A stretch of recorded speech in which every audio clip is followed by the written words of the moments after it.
am Saurabh.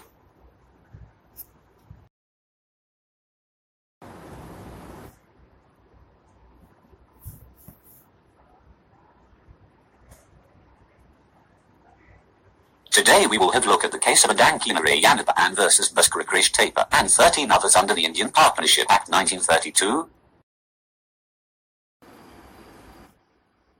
Facts. The members of two joint Hindu families, Narayanappa and Bhaskara, entered into partnership for carrying on business. The members of Narayanappa family filed a suit in 1949 for dissolution of the partnership and the taking of accounts.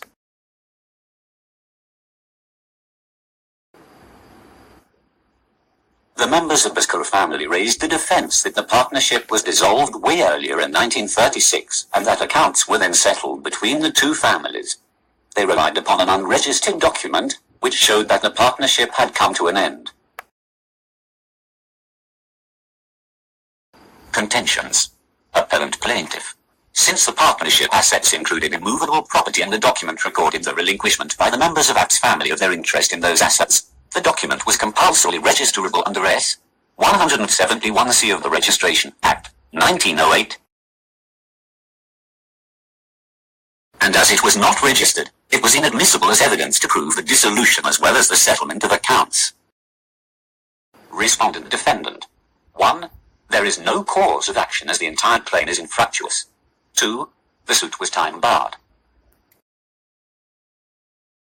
Issue.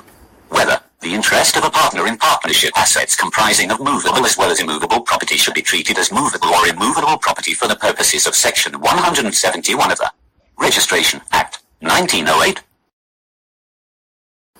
Judgment. Supreme Court. The document only records the fact that the partnership had come to an end.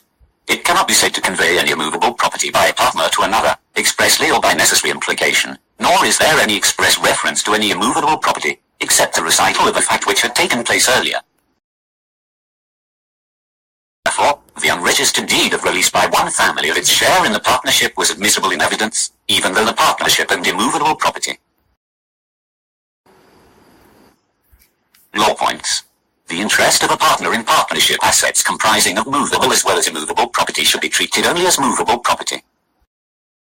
His right during the insistence of the partnership is to get his share of the profits from time to time, as may be agreed upon among the partners, and his right after the dissolution of the partnership, or with his retirement from the partnership, is only to receive the money value of his share in the net partnership assets as on the date of dissolution or retirement, after a deduction of liabilities and prior charges.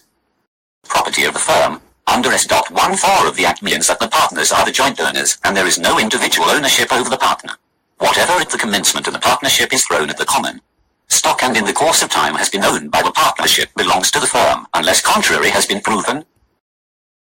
If there is an immovable property, then that property has to be liquidated in the form of money, and then the partner's share has to be settled in accordance to Section 48 of the Partnership Act.